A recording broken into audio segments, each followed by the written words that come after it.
Centre for disease control and prevention அதாங்க நம்ம CDC. அமெரிக்காவில் என்னென்ன நோய் வந்திருக்கு, அந்த நோயை கட்டுப்படுத்துறது எப்படி, கொரோனா வைரஸ்லேருந்து இப்போ இருக்கிற ஒமிக்ரான் வர எல்லாமே அவங்களுடைய கண்ட்ரோலில் தான் இருக்குது. அப்படி சிடிசி அப்படிங்கிற அந்த இணையதளத்தில் ஒரு செய்தி வெளியிடப்படுகிறது. அது என்னன்னா, ஜோம்பிஸ் அப்போக்லிப்ஸுக்கு எல்லாரும் தயாராகுங்கள் அப்படிங்கிறது தான். அது மட்டும் கிடையாது, அதுக்கு தகுந்தது போல் ஒரு போஸ்டரையும் வெளியில் விடுறாங்க. 3 நாளில் 30,000 நபர்கள் அந்த போஸ்டர், அந்த வெப்சைட்னுடைய அந்த பேஜ் இதை பார்க்குறாங்க. இதனால் சிடிசினுடைய சர்வர் ஹேங் ஆகி நிற்கிது. ஸோ ஜோம்பிஸ் அப்போக்லிப்ஸ் அப்படிங்கிறது நடக்குமா? சிடிசி இப்படி சொல்லும்போது அடுத்ததான் நம்ம பார்க்க வேண்டியது பென்டகனுடைய பிளான், CON பிளான் 8888 அப்படிங்கிறது தான். கவுண்டர் பிளான் அப்படின்னு சொல்கிறது தான் இந்த 8888 பிளான். யாருக்கு எதிரான கவுண்டர் பிளான் அப்படின்னு கேட்டிங்கன்னா, ஜோம்பிஸுக்கு எதிரான கவுண்டர் பிளான். ஜோம்பிஸ் உண்மையிலேயே மனிதர்களை ஜோம்பிஸ் தாக்குமா, இல்லை ஜோம்பி மாதிரி நம்மளாம் மாறிடுவோமா, விலங்குகளிடம் ஜோம்பிஸ் தன்மை இருக்கிறதா? கேள்விகள் நிறைய, பதில் இந்த ஒரு காணொளி தான். அன்பு தமிழஞ்சங்களுக்கு தமிழ் பொக்கிஷத்தின் வணக்கங்கள்.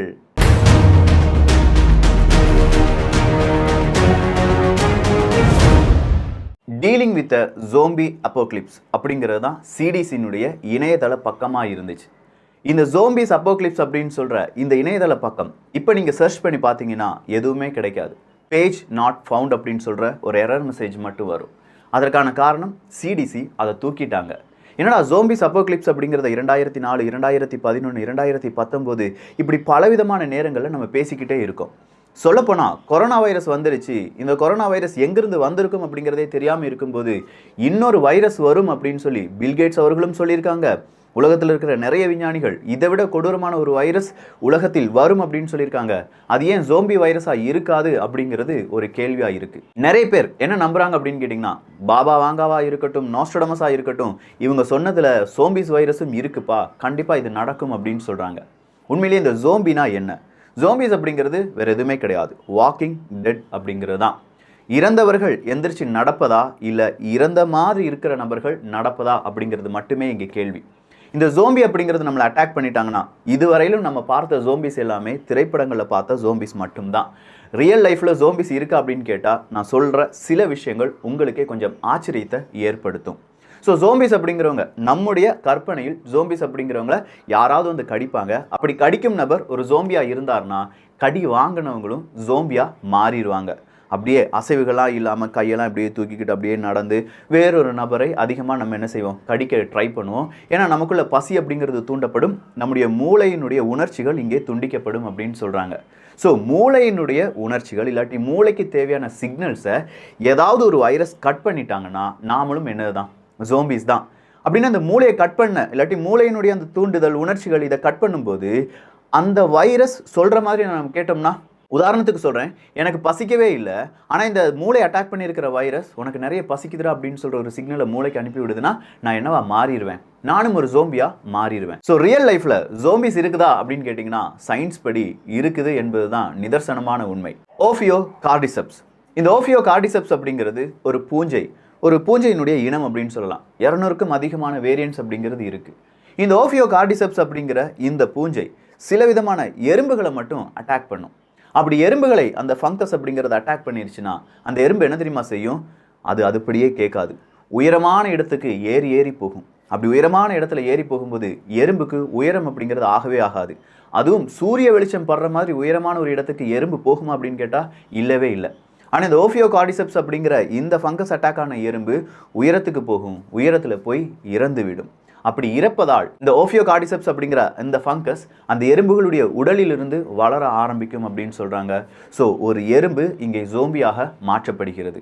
அடுத்ததா கரப்பான் பூச்சி. நம்ம ஊரில் குளவி அப்படிங்கிறது ஒன்று இருக்குது பார்த்தீங்களா? இந்த குளவியினுடைய ஆசிட் இல்லாட்டி இந்த குளவி ஒரு கரப்பாம்பூச்சியை அப்படியே அட்டாக் பண்ணிட்டாங்கன்னா அந்த கரப்பாம்பூச்சி ஒரு ஜோம்பியாக மாறிடும். நேராக இந்த கரப்பாம்பூச்சிக்கு உயிர் இருக்கும், ஆனால் அந்த உயிருக்கு தேவையான சாப்பாடு அப்படிங்கிறதெல்லாம் கரப்பாம்பூச்சி சாப்பிடாது. ஆனால் அந்த கரப்பாம்பூச்சி வயிற்றுக்குள்ளே இப்போ குளவியினுடைய குஞ்சுகள் வளர ஆரம்பிக்கும். அப்படி வளர்ந்து ஒரு கட்டத்தில் இந்த கரப்பாம்பூச்சி சாகும் தருவாயில் இந்த குளவியினுடைய குஞ்சுகள் வெளியில் வரும் அப்படின்னு சொல்கிறாங்க. இப்படி கரப்பாம்பூச்சியும் ஜோம்பியாக மாறும். அடுத்ததா எலி. டோக்சோபிளாஸ்மா அப்படிங்கிற ஒரு வகையான ஒட்டுண்ணி இருக்குது. இந்த டோக்சோபிளாஸ்மா அப்படிங்கிறது ஒரு எலியை அட்டாக் பண்ணிருச்சு அப்படின்னா அந்த எலியினுடைய மூளையினுடைய அந்த சிக்னல்ஸ் எல்லாத்தையுமே இந்த டோக்சோபிளாஸ்மா அப்படிங்கிறது நிப்பாட்டும். அப்படி நிப்பாட்டின பிறகு ஒரு எலி பூனையை பார்க்குது என்றால் அதனுடைய அச்சங்கள் எதுவுமே இருக்காது. பூனையை எதிர்த்து நிற்கக்கூடிய சிங்கமா எலி மாறிடுமா. அதே நேரத்தில் அந்த எலி கொஞ்சம் கொஞ்சமாக சாப்பாடு எதுவுமே சாப்பிடாம தேவையில்லாத இடத்துக்கு நடந்து ஓடி அப்படின்னு சொல்லி அந்த எலி கடைசியில் செத்து போயிடும். இதுதான் டோக்சோபிளாஸ்மா அப்படிங்கிற ஒட்டுண்ணி செய்கிற வேலை. இதே மாதிரி ஜோம்பி ஸ்பைடர் இருக்குது, ஜோம்பி நண்டுகள் வகை இருக்குது, இப்படின்னு சொல்லி ரியல் லைஃப்பில் நிறைய ஜோம்பிகள் அப்படிங்கிறவங்க இருக்காங்க. ஆனால் இது மனிதர்களுக்கு எந்த அளவுக்கு சாத்தியம் அப்படிங்கிறத நம்மகிட்ட இருக்கிற கேள்வி. நம்மள ஒரு ஜோம்பி வைரஸ் அட்டாக் பண்ணிடுமா அப்படிங்கிற கேள்விக்கு இல்லை அப்படின்னு சொல்லி யாராலையுமே பதில் சொல்ல முடியாது. அதுக்கான காரணம் பெர்மாஃப்ரோஸ்ட் அப்படின்னு சொல்லலாம். இந்த பெர்மாஃப்ரோஸ்ட் அப்படின்னு சொல்லும்போது நமக்கு தெரியும், இந்த ஆர்டிக் ரீஜியனாக இருக்கட்டும், அண்டார்டிக் ரீஜியனாக இருக்கட்டும், அங்கே நிறைய பனிப்பாறைகள் அப்படிங்கிறது இருக்குது. இந்த பனிப்பாறைகள் கரெக்டாக சைபீரியா, கனடா, ரஷ்யா இங்கெல்லாம் நிறைய பனிப்பாறைகள் உருக ஆரம்பிச்சிருக்கு அப்படின்னு சொல்லி நம்ம பார்த்துட்டே தான் இருக்கோம். கிளைமேட் சேஞ்ச் அப்படிங்கிற வீடியோலாம் நம்ம பார்த்துருப்போம். சைபீரியாவில் ஒரு 100 ஃபீட் 100 அடி ஆழத்தில், அதாவது இந்த பெர்மாஃப்ரோஸ்ட்டை பனிப்பாறையை ஒரு 100 அடி என்ன செய்கிறாங்க, துளையிட்டு அதுலேருந்து ஒரு வைரஸை கண்டுபிடிக்கிறாங்க. அந்த வைரஸினுடைய பெயர் என்ன அப்படின்னு கேட்டிங்கன்னா பித்தோ வைரஸ் சிபேரிக்கம் அப்படிங்கிறது தான். இந்த பித்தோ வைரஸ் சிபேரிக்கம் அப்படிங்கிற வைரஸ் இன்றைய காலகட்டத்துக்கான வைரஸ் கிடையாது. கிட்டத்தட்ட 30,000 வருஷத்துக்கு முன்னாடி இருந்த ஒரு ஜியாண்ட் வைரஸ், ஒரு பெரிய வைரஸ். இந்த ஜியாண்ட் வைரஸை இந்த சைபீரியாவினுடைய விஞ்ஞானிகள் கண்டுபிடிக்கிறாங்க. அப்படி கண்டுபிடிக்கும் போது இவங்க அதனுடைய டிஎன்ஏ எல்லாம் அனாலிசிஸ் பண்ணும்போது அமீபா, ஒரு செல் உயிரினம் இருக்குது பார்த்தீங்களா, இந்த ஒரு செல் உயிரினத்தை இந்த பித்தோ வைரஸ் சிபேரிக்கம் அப்படிங்கிறது அட்டாக் பண்ணுது. அப்படி அட்டாக் பண்ண பிறகு அந்த செல்லிலேயே வாழ ஆரம்பிக்கிறது. அப்படி வாழ்ந்த பிறகு அந்த செல்லை அழித்து விடுகிறது. இதன் காரணமாக இந்த பித்தோ வைரஸ் சிபேரிக்கம் அப்படிங்கிறது எதிர்காலத்தில் இல்லை இதே மாதிரியான வைரஸை நம்ம மறுபடியும் தோண்டி கண்டுபிடித்தோம் என்றால் நாமும் ஜோம்பியாக மாறி விடுவோம் அப்படின்னு சொல்கிறாங்க. இது இங்கே மட்டும் நடக்கிறது கிடையாது. இப்போ நீங்கள் கனடாவில் சில நகரங்களை எடுத்துட்டிங்கன்னா 13,000 வருடங்களுக்கு பிறகு ஒரு வெப்பநிலையை பதிவு செய்திருக்கிறது அப்படின்னு சொல்லி நிறைய இடத்துல பனிப்பொழியும் இடங்களில் எல்லாமே இந்த மாதிரியான செய்தி அடிப்படுது. அப்படி அடிப்படும் போது இந்த பெர்மாஃப்ரோஸ்டாக இருக்கட்டும், இல்லாட்டி பல வருடங்களாக உறைந்திருக்கும் பனியாக இருக்கட்டும், அது என்ன செய்ய ஆரம்பிக்கும், மெதுவாக மெல்ட் ஆக ஆரம்பிக்கும். அப்படி மெல்ட் ஆகும்போது எப்படி நம்ம தமிழ்நாட்டிலலாம் மீத்தேன் கேஸ் எடுக்கிறேன்னு சொல்லிட்டு வராங்க பாருங்க, அதே மாதிரி இந்த இடத்துலையும் ஆர்டிக் ரீஜியனாக இருக்கட்டும், இல்லை இந்த பனிப்பாறைகள் உருகக்கூடிய ரீஜியனாக இருக்கட்டும், இதுக்கு கீழேயும் என்ன இருக்குது, மீத்தேன் வாயுக்கள் அப்படிங்கிறது இருக்குது. ஸோ இந்த மீத்தேன் வாயுக்கள் பனிப்பாறைகள் உருகுது, சின்னதாக விரிசல் வரும். அப்படி விரிசல் வரும்போது இந்த மீத்தேன் வாயு கீழிருந்து மேலே அப்படியே எரிமலை வெடிப்பது மாதிரி வரும். அப்படி எரிமலை வெடிப்பது மாதிரி வரும்போது இந்த மீத்தேன் கேஸ் என்ன ஆகும், எரிய ஆரம்பிக்கும். சாதாரணமாக கார்பன் டை ஆக்சைடு எரியும் போது ஏற்படக்கூடிய தீமைகளை விட இந்த மீத்தேன் கேஸ் எரியும் போது 100 மடங்கு தீமைகள் அப்படிங்கிறது ஏற்படும். இப்படி இந்த மீத்தேன் கேஸ் மட்டும் வர்றது கிடையாது, அதுக்கு கீழே இருக்கிற நிறைய ஆசிட், பூமிக்கு கீழே இருக்கக்கூடிய நிறைய ஆசிடும் இந்த பனிகளில் வந்து விழும். ஸோ இப்படி பனிகளில் வந்து விழுவதால் மறுபடியும் பனிப்பாறைகள் உருக ஆரம்பிக்கும். இந்த பனிப்பாறைகள் உருகும் போது என்ன நடக்கும், நார்மலாக நீங்கள் ஃபிஷ் மார்க்கெட், மீன் மார்க்கெட்டுக்கெலாம் போனீங்கன்னா அந்த மீன் கெடாமல் இருப்பதற்காக பனிக்கட்டிகள் இந்த மீன்கள் மேலே போடப்பட்டிருக்கும். இதே மாதிரி தான் பல ஆயிரம் வருஷத்துக்கு முன்னாடி வைரஸ் அப்படிங்கிறது இந்த பனிப்பொழிவில் சிக்கி பனிப்பாறைகளில் எங்கோ ஒரு இடத்துல இருந்துட்டு இருக்கு. ஸோ பனிப்பாறைகள் உருக உருக இந்த வைரஸும் என்ன செய்ய ஆரம்பிக்கும், மறுபடியும் ஆக்டிவேட் ஆகும். அப்படி ஆக்டிவேட் ஆகிற ஒரு வைரஸ் தான் நான் சொன்ன பித்தோ வைரஸ் சிபேரிக்கம் அப்படிங்கிறது. கிட்டத்தட்ட 30,000 வருடங்களுக்கு பிறகு அந்த வைரஸ் ஆக்டிவாக மாறுது. இதே மாதிரி பல வைரஸும் நம்ம பூமிக்கு எச்சரிக்கையாக மாறலாம். இது ஒரு ஜோம்பி வைரஸாக கூட இருக்கலாம் அப்படின்னு சொல்கிறாங்க. இது ஒரு வகையான ஜோம்பி வைரஸ். அடுத்ததாக நம்ம விண்வெளிக்கு மனிதர்களை அனுப்புகிறோம். நீல் ஆம்ஸ்ட்ராங் அவர்கள் அப்போலோ 11 அப்படிங்கிற மிஷனில் நிலவின் மீது நான் காலடி வச்சுட்டேன், நான் வைக்கிற இந்த காலடி மனிதகுல வரலாற்றிலேயே மிகப்பெரிய மாற்றத்தை ஏற்படுத்தக்கூடிய காலடி அப்படின்னு சொல்கிறார். ஆனால் அவர்களுடைய கால் பாதத்தில் எவ்வளவு வைரஸ் இருந்திருக்கும். என்ன விக்கி, விண்வெளியில் வைரஸ் இருக்கா அப்படின்னு சொல்லி நீங்கள் கேட்குறீங்கல்ல.